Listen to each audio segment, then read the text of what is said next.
ఇదిగోండి కీమా తీసుకొచ్చిన తర్వాత ఉప్పు కారం పసుపు వేసేసి ఆవిరిలో పెట్టానండి నిన్న. అది ఫ్రిడ్జ్లోంచి కొంచెం తీసి ఇప్పుడు కీమా కూర వేద్దాం. ఇంకా ఇదిగోండి ఆనియన్స్ ముక్కలు వేసేసేయండి.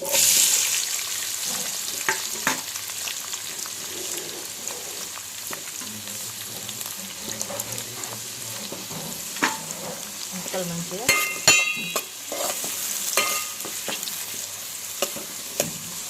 వేగనివ్వాలి.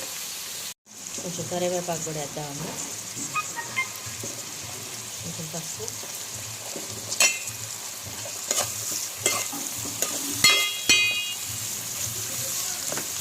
అవి చేసిన తర్వాత మంచిగా వేగనివ్వండి. ఇవ్వండి ఆనియన్స్ వేగినాయి చూడండి. ఇప్పుడు అల్లం వెల్లిపాయ పేస్ట్ వేసేసుకోండి ఒక స్పూను.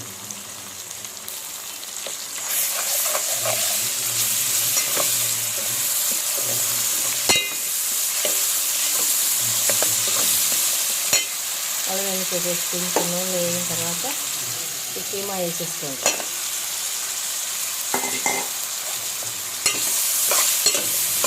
వేసిన తర్వాత శుభ్రంగా మొత్తం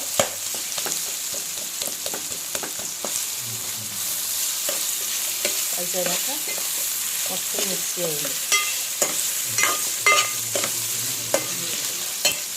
ఇది మంచిగా వేగనివ్వండి. ఇందులో కారం వేసుకోండి.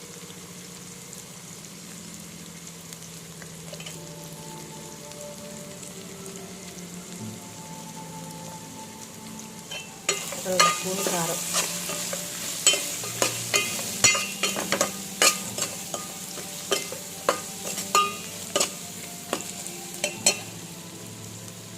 కారం వేసిన తర్వాత కొంచెం వాటర్ పోసుకోండి ఇందులో.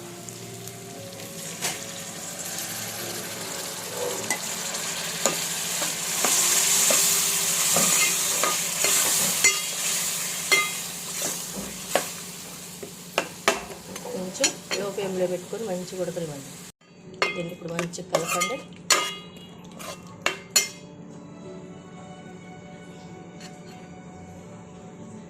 మంచిగా ఉడుకుతుంది.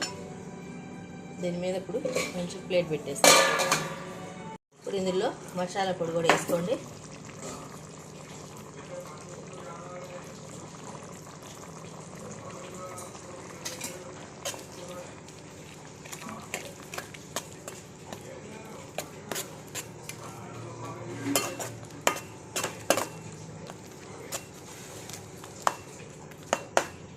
మసాలా పొడి కూడా వేసేసుకోండి. ఇప్పుడు మంచిగా ఉడకనివ్వండి. చూడండి ఒకసారి కీమా మొత్తం ఇట్లా వచ్చేసిన దగ్గరికి ఇది ఒక బౌల్లో తీసేసుకున్నామండి.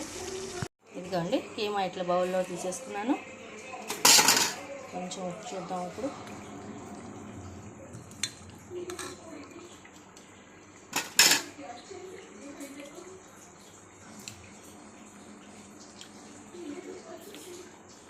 కారం కరెక్ట్గా సరిపోయిందండి మసాలా.